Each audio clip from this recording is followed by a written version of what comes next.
பெருங்களத்தூர்.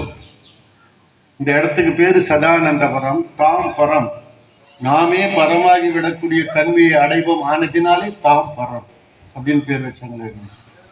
தாம்பரத்தை அடுத்த பெருங்களத்தூர் என்ற ஒரு அரிய ஸ்தலத்திலே நமது சதானந்த சுவாமிகள் கோயில் கொண்டு அருள் பாலிக்கின்றார். என்ன ஒரு பெரிய சங்கடம்னா, நமக்கு தமிழர் என்றோர் இனம் உண்டு, தனியே அவருக்கு ஒரு குணம் உண்டு. அப்படின்னா என்ன அர்த்தம்னா, நம் பெருமை நமக்கே தெரிவதில்லை, அதை மறந்து விடுவதிலே ஆனந்தம் கொள்கின்றவர்கள் நாம்.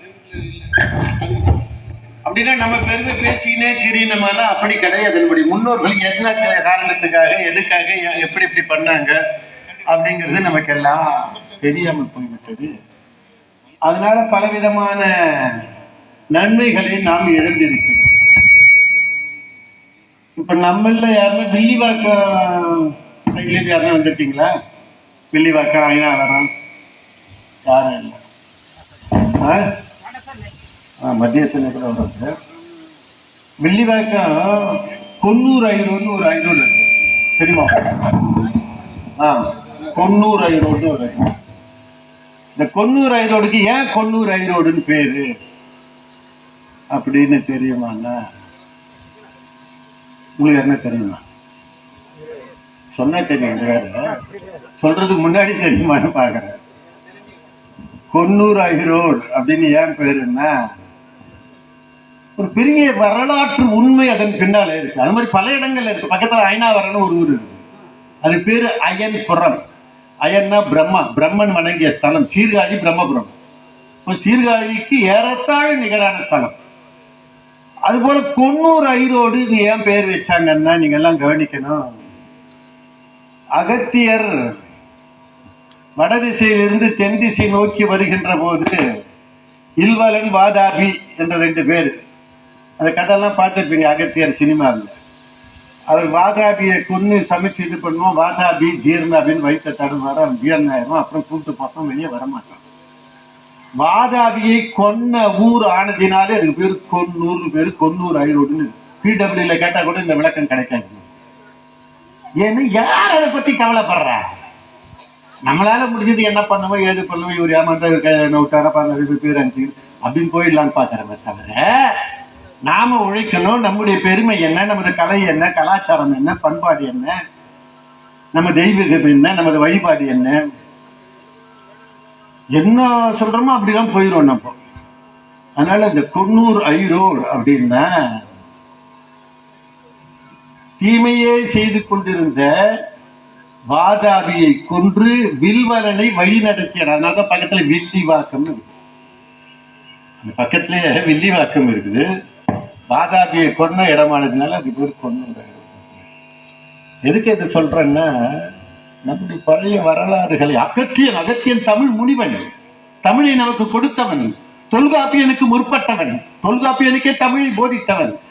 அவன் வரலாறை நம்ம மறந்துட்டவன். நம்ம எப்பேற்பட்டாங்க, இவ்வளவு வெரி கிரேட். நம்முடைய முதல் குடி மூத்த மகன், அவன் தமிழை நமக்கு கொடுத்தான். அவன் கொடுத்ததையே, அவனுடைய வரலாறையே கொன்னூர் ஐரோடுன்னா என்னன்னு தெரியல, வில்லிவாக்கம்னா என்ன தெரியல அப்படின்னு நம்ம மறந்து. நிறைய இருக்குது அது மாதிரி.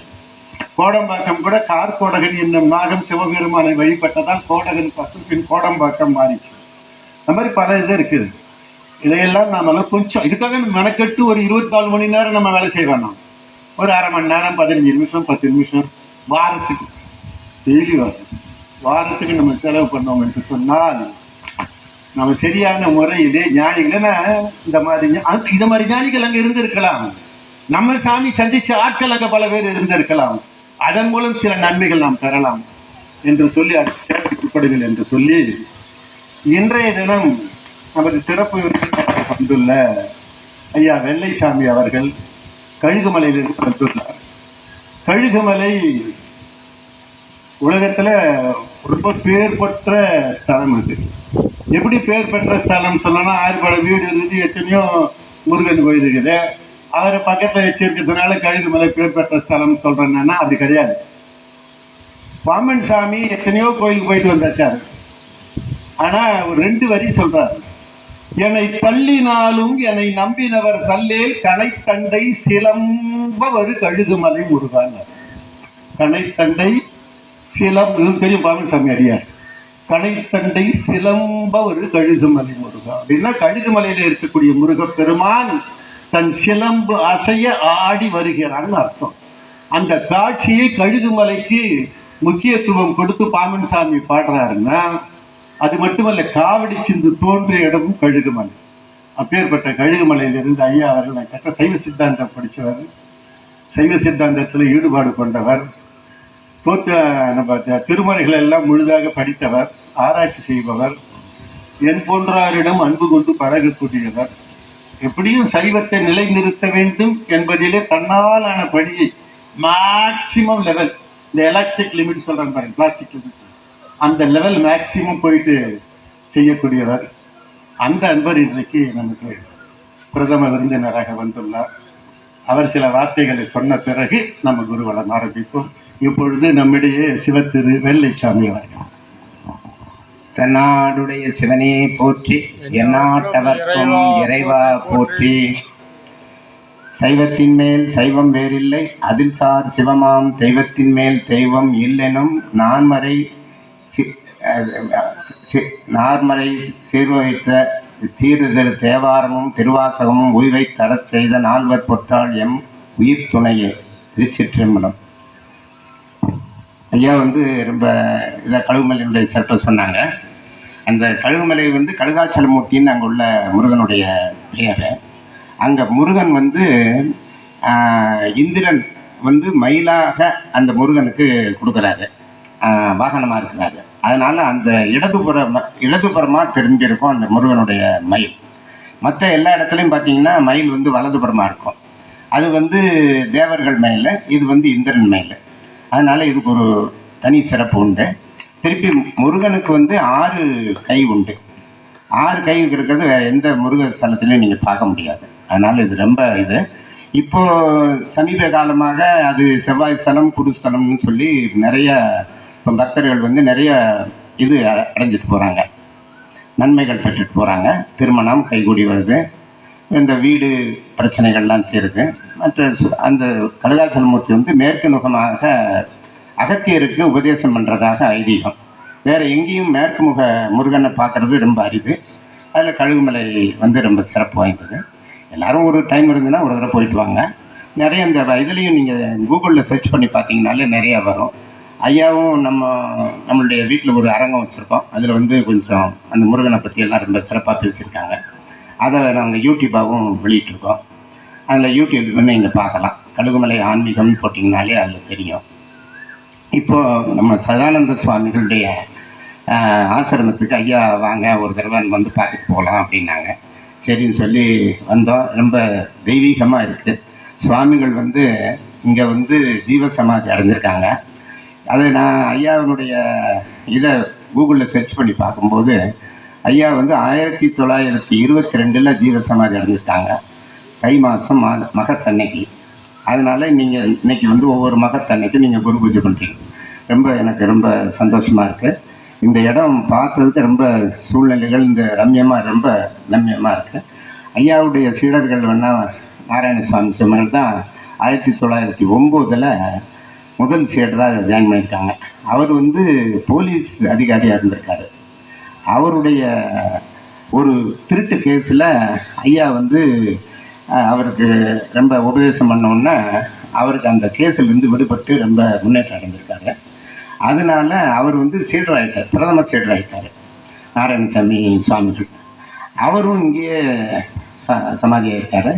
அப்புறம் இது பிச்சை சுவாமிகள், கோபால் சுவாமிகள், அங்கப்பதி சுவாமிகள் எல்லாருமே இங்கே இருக்கிறாங்க. ரொம்ப சித்தர் பூமி மாதிரியே இருக்குது. ரொம்ப மனசுக்கு ரொம்ப பார்த்த உடனே ரொம்ப அமைதி கிடைக்குது. ஏன்னா ஒவ்வொரு இடத்துக்கு நம்ம போகிறோம், இருந்தாலும் இங்கே உள்ளே வந்த உடனே எனக்கு ரொம்ப அமைதி இருக்குது. அப்படி நார்மலாக இது ஜீவன் முக்தர்னு நம்ம சொல்லுவாங்க. ஜீவன் முக்தர்னு எப்படி சொல்கிறோம் அப்படின்னு கேட்டிங்கன்னா, இந்த உடலை இப்போ அதாவது நம்ம எல்லாமே என்ன பண்ணுறோம் அப்படின்னா எல்லாருக்கும் பதி பசு பாசம்னு சொல்கிறோம் நம்ம. அதாவது இறைவன் ஒருவன், உயிர்கள் பல, மலம் வந்து மும்மலம்னு சொல்கிறோம். ஆணவம் கண்மம் மாயை. இந்த ஆணவம் கண்மம் மாயை நம்ம இதிலிருந்து உடம்புலேருந்து வெளியில் போகும்போது நமக்கு சில மாற்றங்கள் நம்மளுடைய உடம்புல ஏற்படுது. நம்மளுடைய உடம்பு ஆனது வந்து பார்த்திங்கன்னா 36 தத்துவங்கள், 60 தாத்வீகங்கள், ஆக மொத்தம் 96 தத்துவங்களாக நமக்கு இந்த உடம்பு படைச்சிருக்காரு ஆண்டவன். ஒவ்வொரு உடம்பும் அதே மாதிரி தான், எல்லாருடைய உடம்பும் அதே தான். எல்லா உடல்லையும் அந்த நம்ம சிவபெருமான் வந்து குடியிருக்கிறார். நம்மளுடைய உடலை இயக்கிறது நம்மளுடைய உயிராக இருந்தாலும் நம்மளுடைய உயிரை இயக்கிறது சிவபெருமான் தான். இந்த சீவன் முக்தர்கள் வந்து எப்படி வர்றாங்க அப்படின்னு கேட்டிங்கன்னா, எல்லாத்துலேயும் ஒரு படிநிலை மேன்மையில் போயிட்டு அவங்களுக்கு வந்து எல்லாமே சிவமாம் தன்மை அடைஞ்சிடுறாங்க. சிவமாம் தன்மை அடைகிறதுங்கிறது ரொம்ப ரொம்ப ஒரு மேம்பட்ட நிலை. அந்த நிலைக்கு அது மாதிரி சாமிகள் வந்து நவகண்ட யோகம் பயின்றிருக்காங்க. நவகண்ட யோகம்ங்கிறது என்ன அப்படின்னு கேட்டிங்கன்னா, இந்த உடல் உறுப்புகள் எல்லாமே தனித்தனியாக பிச்சு வச்சிடுறது. அது எப்படி நம்மளால் பிக்க முடியுமா அப்படின்னா, நம்மளாலையும் பிக்க முடியும். ஆனால் அதுக்கு வந்து நம்ம என்ன பண்ணணும், நம்ம எல்லாமே நம்மெல்லாம் பசுன்னு சொல்லுவாங்க. நம்ம இந்த உயிரை வந்து பசு. இந்த பசு கரணங்களாக இருக்குது. நமக்கு கை கால் எல்லாம் இதெல்லாம் பசு கரணங்கள். இது வந்து பதிகரணங்களாக மாறணும். பதிகரணங்களாக மாறணும்போது நமக்கு வந்து எல்லாமே இந்த நவகண்ட யோகம் எல்லாம் சித்தியாகும். அது சித்தியாகிறதுக்கு நிறைய ப்ராக்டிஸ் பண்ணணும். நம்மளுடைய எப்போவுமே சிவனுடைய நினைப்பிலே இருக்கணும். சிவனடியார்களை சொல்லணும், சிவனடியாரோட அன்பு கூடணும், சிவனை பற்றியே பேசிகிட்டு இருக்கணும். இதே மாதிரி ஒரு நன்மையில் வரும்போது நமக்கு அது ஒரு சித்திகள்லாம் கைகூடும். அதில் இங்கே உள்ள எல்லா சித்தர்களும் ரொம்ப மேன்மையாக அடைஞ்சு இங்கே எல்லாம் முக்கியாக இருக்காங்க. இந்த இடம் வரும்போது ஒரு புண்ணிய பூமியாகவே கருதுகிறேன் நான். ரொம்ப ரொம்ப சந்தோஷமாக இருக்குது, மனசுக்கு ரொம்ப அமைதியாகவும் இருக்குது. இதுக்கு முதற் காரணமான திரு கலைச்செல்வன் ஐயா அவர்களுக்கு என்னுடைய நன்றியை தெரிவித்துக் கொள்கிறேன். மற்றும் இங்கே குடியிருக்கும் ஆன்மீக பெருமக்களுக்கும் மற்றும் எல்லா அன்பர்களுக்கும் என்னுடைய வணக்கத்தையும் பணிவான நன்றியையும் தெரிவித்துக் கொள்கிறேன். திருச்சிற்றம்பலம்.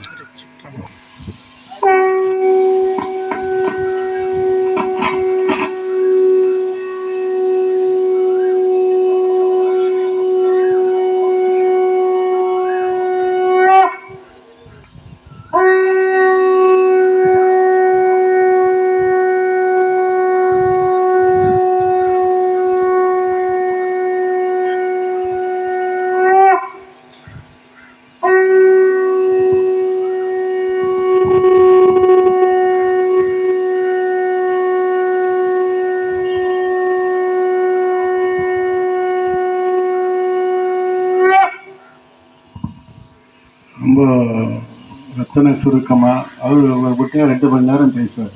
அந்த அளவுக்கு அவர்கிட்ட சப்ஸ்டன்ஸ் இருக்கும்.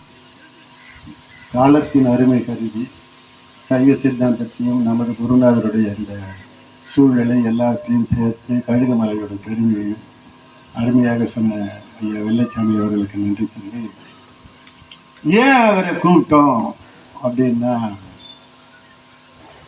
அவர் எனக்கு தெரிஞ்சவர்ன்றது ஒரு புறம் இருந்தாலும் கூட, கழுகுமலை அப்படின்னா செல்வத்துக்கு. ஆமாம், ஏன்னா உங்களில் கூட யாருன்னா ரொம்ப பண கஷ்டம் இருந்தீங்கன்னா ஒரு தடவை அங்கே போய் விசிட் பண்ணிட்டு வந்தீங்கன்னா பணம் வரணும்னு இல்லையா. ஆனால் அதனால் நம்ம அமைப்பு கூட இன்னும் மேன்மேலும் செல்வச் செழிப்போடு, வருகின்ற அன்பர்கள் செல்வச் செழிப்போடு இருக்க வேண்டும் என்பது ஒரு புறம் இருந்தாலும் கூட, இங்கே சில பணிகள் எல்லாம் கொஞ்சம் தொய்வடைந்து கொண்டிருக்கிறது. அதெல்லாம் கூட சுறுசுறுப்பாக இயங்க வேண்டும் என்ற ஒரு காரணம் இன்னும் ஓடுவதனாலே ஐயா அவர்களை அழைத்தோம். அவர்கள் ஒப்புக்கொண்டு வந்துள்ளார்கள். அவர்களுக்கு நன்றி தெரிவித்து, அவர் என்ன வீடற பணிய புண்ணியம் பணிக்க கண்ணியமாண்டனாக விளங்கி சத்குரு சதானந்த சுவாமிகள் அருள் பாலிக்க வேண்டும் என்று பிரார்த்தனை செய்து, வழக்கம் போல நம்ம பொன்னுரங்கம் ஐயா அவர்களும் நம்ம ஏழுமலை ஐயா அவர்கள் முன்னிலை வைக்க, பின்னால் நம்ம வெள்ளைச்சாமி ஐயா சார் பின்னாடி 2 பேர் ஃபஸ்ட்டு, அதுக்கப்புறம் இவர் 2 பேர், அதுக்கு பின்னாடி எல்லாம் ரெண்டு பேரும் கரெக்டாக 2 பேர் தான் நிற்கணும். 3 பேர் அப்படியே அட்ஜஸ்ட் பண்ணி போய்க்கலாம், அதெல்லாம் யாரும் கண்டுக்க மாட்டாங்க. 2 பேர் நிற்போமே, கொஞ்சம் ஒழுக்கத்தை காப்போம். Will keep our discipline. Okay, யாருமே எதுவுமே பேசக்கூடாது. ஒன்லி நம்ம குறைகளை மட்டும் சிவத்தை மட்டும் நினைக்கணும். இவர் சங்கநாதம் பண்ண நேரம் போனோம், முதல்ல யாரும் கிளம்பக்கூடாது ப்ளீஸ். ஐயா நீங்கள் பாண்டிங்க அவர் எங்கே பெரியவர் பெரியவர் இது பின்னாடி